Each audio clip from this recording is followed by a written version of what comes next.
morning, everyone. So, now let's proceed to the lesson 5, the construction of written test.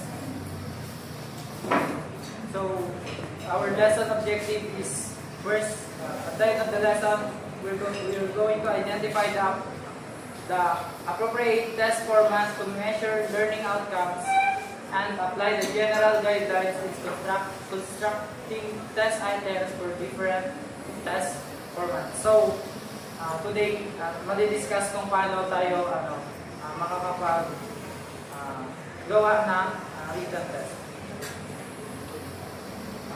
Significant culminating performance, task and success indicators. So, at the end of the lesson, you should be able to demonstrate your knowledge and skills in constructing traditional types of tests that are most applicable to a particular learning process. So, familiar naman siguro tayo dito sa mga traditional types ng mga test, di ba? So, yung example ng traditional types of test is yung paper and pencil, gano'n. You are considered successful in this culminating performance task if you have satisfied at least the following indicator of success. So, malalaman na tugma yung written test na nagawa natin kapag na-attain natin itong mga to. So, first, classifying test. So, ibig sabihin, successful indicators, identify the test format that is most appropriate for a particular learning outcome. So, ibig sabihin yung kapag na-meet dapat, ma-meet yung classifying test kapag suitable yung test format sa learning outcome ng topic or lesson. So, next is designing test. Create an assessment plan aligned with the desired learning outcomes or DLOs and the teaching and learning activities. And thus, constructing test items. Develop test items following the general guidelines for test construction of different test formats. So, yung general guidelines is madidiscuss mamaya ni Adel. So, now let's proceed to the prerequisite of the lesson test formats.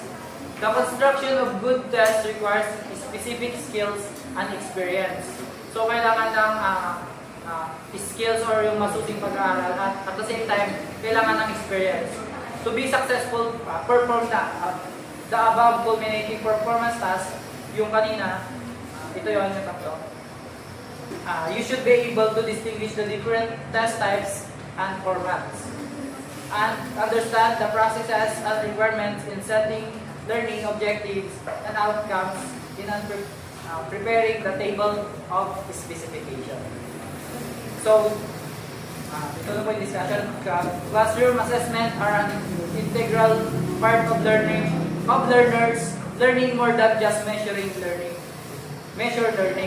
So, ibig sabihin nito, yung classroom assessment is hindi lang siya important dahil nami-measure nito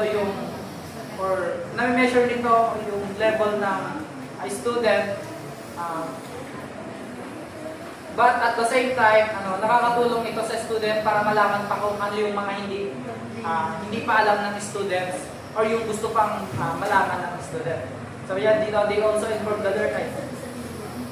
They also provide the parents some feedback about their child's achievement of the desired learning outcome. So bakit nga ba napoprovide yung sa parents yung feedback? Ibig sabihin, kapag dahil dun sa classroom assessment na yan, kunyari, example na lang natin ito yung sa pag-guard day, di ba, sa mga high school, is yung mga parents natin is pumupunta para ipunin yung grades natin. Tapos kapag nakita nilang mababa yung grades natin, kunyari, ako, mababa yung grades ko sa math. Tapos sasabihin ni mama ko, bakit may na yung anak ko sa math, gano'n. Tapos, for example, ang isa, si Sabana, mababa yung grade niya sa ESP. Ibig sabihin nun, magulo siya sa school. Ganun. Yes. The school also get the benefit. So bakit nga ba nagkakaroon din ng benefit yung school?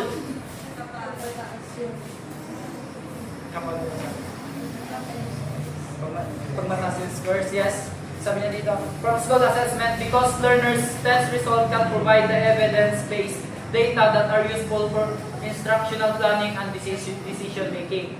So example na lang natin ito sa school kung bakit sila nagbe-benefit. Merong kunyari, nag-propose yung isang school ng reading comprehension activities or test sa isang class. Kunyari, yung grade 12, which is bagsak sila ganon sa reading comprehension test na yon. Doon na papasok yung decision making tsaka plan ng schools, which is magpo-provide sila ng training ganon, or magpo-provide sila ng mga libro para ma-enhance yung reading comprehension ng mga students. As such, it is important that assessment tasks of the test are meaningful and further promote deep learning, as well as it fulfill the criteria and principles of test construction. There are many ways by which learners can demonstrate their knowledge and skills and show their evidence of their proficiencies at the end of the lesson, unit, of subject. So maraming paraan para i-demonstrate ng student ng isang bata yung kanyang knowledge or skills, kung may natutunan ba siya doon sa lesson na ginawa or sa test na ginawa. So while authentic or performance-based assessment have been advocated as the better and more appropriate method in assessing learning outcomes. So bakit kaya mas appropriate or mas magandang gamitin yung authentic or performance-based assessment para ikaw, Bet? Kasi parang sa pag-demonstrate ng bata ng skills or knowledge niya, parang na-apply natin yung first-hand na yes, education, parang gano'n. Yes. Mas magigets niya yung ginagawa. So sinasabi dito na parang mas maganda yung authentic or performance-based kasi sa pamamagitan nitong authentic or performance-based is nalalaman talaga ng teacher kung may natutunan yung isang bata sa topic nila. Kasi kapag sabi niya dito, traditional written assessment methods such as multiple choices, although important din naman tong traditional, but hindi siya parang sinasuggest kasi paano na lang kapag nagkopyahan yung mga bata, di ba? So ibig sabihin nun, hindi na talaga mag-test kung may naintindihan yung bata. Kaya mas prefer talaga yung authentic or performance-based. This is especially true for large classes and when the test results are needed immediately for some educational decisions. Traditional tests are also deemed reliable and exhibit excellent content and construct validity. To learn or enhance your skills in developing good and effective test items for a particular test format, you need to go back and review the prior knowledge of the different test format. So, how and when to choose the particular test format, that is the most appropriate measure for the identified learning objectives and desired learning outcomes of the subject. And how to construct the good and effective items for each format. So sabi niya dito, this is especially through the large classes, for large classes. So ibig sabihin tayo, for example tayo, sa Best in English 3. Best in English 3, marami tayo, almost 50 tayo, di ba? So, kapag ginawa ng teacher na yung parang test na ginawa ng teacher is nagpa-project siya, kunyari gano'n. Parang mas hassle pa, mas matatagalan siya kung malalaman niya talaga na may natutunan. Pwede niyang gamitin yung traditional test, yung multiple choice, gano'n. Parang kapag chikan lang, gano'n. Tapos pagkatapos nun, malalaman na kung pasado is may natutunan siya, gano'n. Sabi niya pa dito,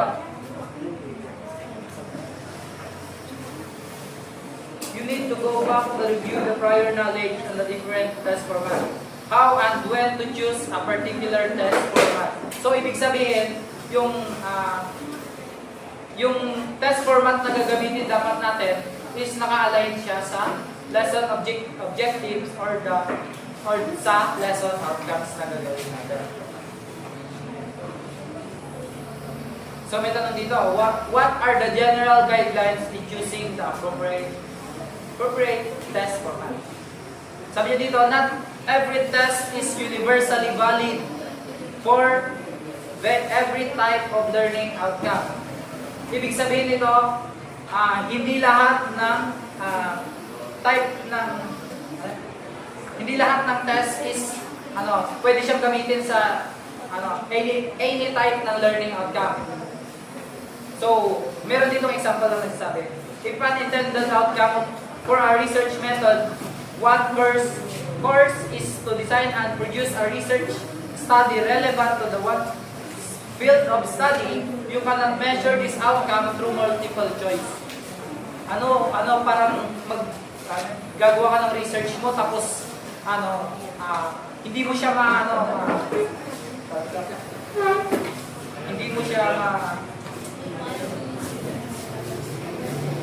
mami-measure yung outcome niya sa pamamagitan ng multiple choice ka. Sabi niya dito is hindi lahat ng test is suitable siya sa every type of learning outcome. Sabi niya, to guide you on choosing the appropriate test format, itong example na nagsasabi. If an intended outcome for a research method, what course is to design and produce a research study relevant to the field of study, you cannot measure this outcome through multiple choice. Parang gagawa ka ng research mo tapos hindi mo siya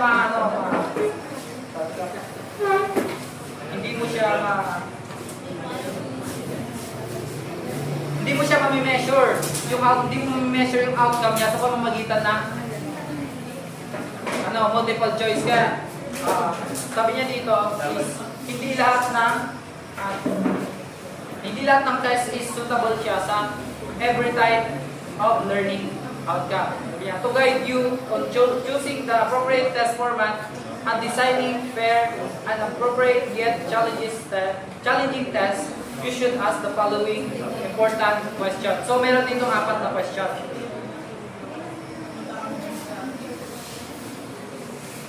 So first, what are the objectives or desired learning outcomes of the subject, unit, lesson that being assessed? So pwede po bang pakibasa? Ikaw. Richard. What are the objectives or desired learning outcomes of subject, unit, lesson being assessed? Deciding on what test format to use generally depends on your learning objectives or the desired learning outcomes of the subject, unit, lesson.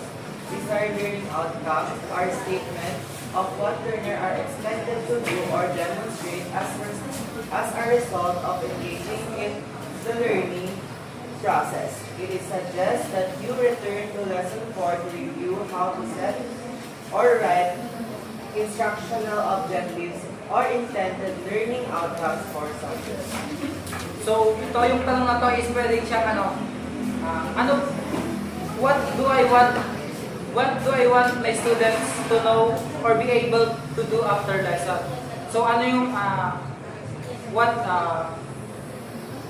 what is specific knowledge that I can provide to our student to give knowledge para may matutunan siya, or kung ano yung gagawin ko sa at the end of the lesson para ma-measure kung may natutunan ba yung student ko sa lesson na yun. Sabi niya dito is student can sabi niya dito, for example na lang dito yung yung learning outcome dito is student can identify the parts of the speech. So the best format na gagamitin natin is the multiple choice. At yung question is pwede siya, which word is a noun? Yan, A. Run. Ganun. B. Walk. Ganun. Tapos C. Teacher. Ganun. Tapos, alam na yung sagot doon. Kailangan, sabi niya dito, yung objectives dapat is namimit niya yung objectives at desired learning outcomes is naka-align siya sa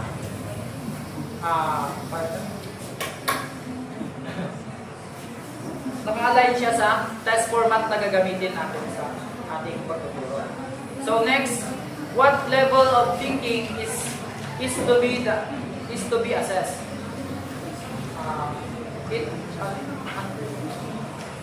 Bloom's taxonomy, yung remembering, understanding, applying, analyzing, evaluating, and creating.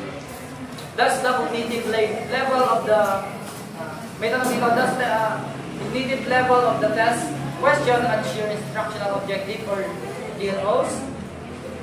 The level of thinking to be assessed is also an important factor to consider when designing your test, as this will guide you in choosing the appropriate format. So dapat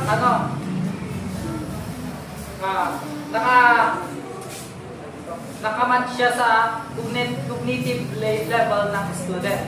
For example, dito sa remembering, yung unang tanong is what is the capital of the Philippines? Ganun. Tapos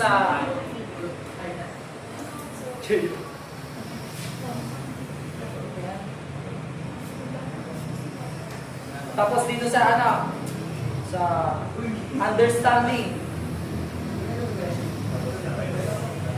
the earth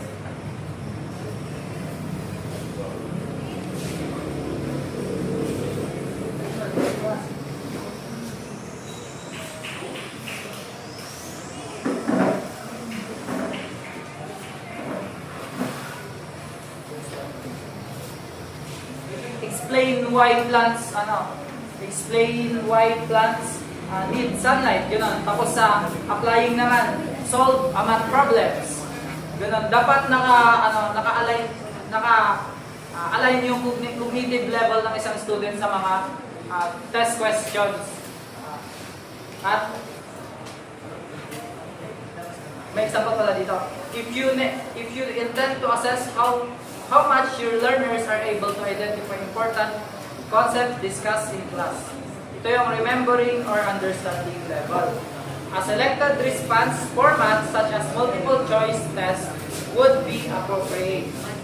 However, if you intend to assess how your student will be able to explain and apply in another setting a concept of framework learning class at applying or analyzing level, you may consider giving constructed response test formats such as essays.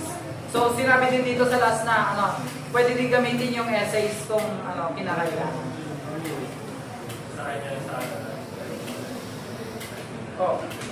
Sa analyze, sa applying or analyzing.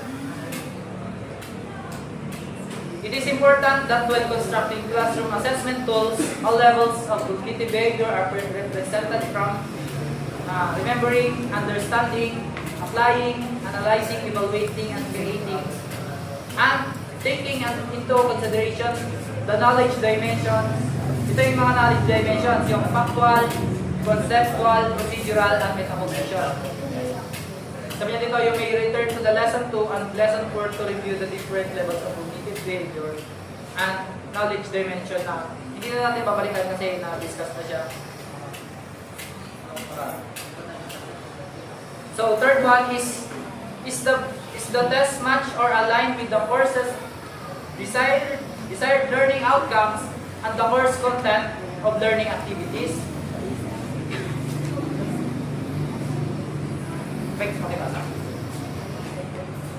Number 3, is the test match or aligned with the course's DLOs and the course of content or learning activities? The assessment task should be aligned with the instructional activities and the DLOs. Thus, it is important that you are clear about the DLO are to be addressed by your test, and what course, activity, or tasks are to be implemented to achieve the DLO. Dito naman sa number 3 is dapat everything must be connected. Ibig sabihin, the test should match everything. Kunyari, kung ano yung what students learn, what the teachers taught, and what student practice in class. So, ibig sabihin, yung kung ano yung natutunan ng kung ano yung dapat yung naisip parating na teacher is dapat yun yung natutunan ng student. Sabi niya dito, may example dito, if you want learners to articulate and justify their stand on ethical decision making and social responsibility practices in business, then an essay test and class debate are appropriate measure and task for this learning outcome. So bakit kaya yung essay at class debate yung dito sa ethical decision making and social responsibility? Kasi based on own thought or understanding. A multiple choice test may be used but only if you intend to assess learners' ability to recognize what is ethical versus unethical decision. So itong multiple choice, kunyari, kapag nakapulot ako ng malit, ibabalik ko ba gano'n? Hey, hindi. Tapos sabi niya dito, in the same manner, matching type items may be appropriate if you want to know whether your students can differentiate and match the different approach or items to their definition. So pwede din gamitin yung matching type dito. Last na tayo sa number 4. Number 4, are the test items realistic to the student? So make sure that yung mga test items is realistic or nakaka-relate dapat yung mga student dun sa test questions. Sabi niya dito, test items should be meaningful and realistic to the learners. They should be relevant or related to their everyday experiences. So dapat yung nakaka-relate yung mga student doon para meron na silang idea, ganun. Kasi hindi mo naman pwedeng gamitin yung ibang test question na hindi nila alam, ganun. Or hindi mo naman na-explain. The use of concept, terms, or situation that have not been discussed in the class or that they have never encountered. So, ibig sabihin, sabi niya dito, yung mga hindi na-discuss sa class o yung hindi pa nila na-encountered, read, or heard about the lesson is pwede mo siyang i-avoid na isama sa test questions. And this is to prevent learners from making wild guesses which will undermine your measurement of what they have really learned for the class. So, kasi kapag sinama mo yung mga hindi nila alam doon is para mo na din sila yun, nag-uula-ula sila, hindi nila alam hindi sila makakarelate nga kaya parang babagsak sila gano'n. Kaya yung measurement na yung measure na paano sila natuto or yung level ng pagkatuto nila is bagsak dahil yung mga topic na nilagay mo is hindi naman nila na-encounter or hindi na-discuss ng isang teacher. Hindi naka-align dun sa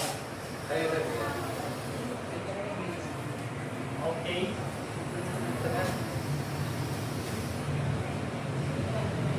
Dito yung mga important question na yung 4 na question na to yung mga mag-guide para makapili tayo ng appropriate or tamang test format para makapag-design tayo ng fair and appropriate yet challenging test sa ating mga student someday. So yun lang po. Thank you po.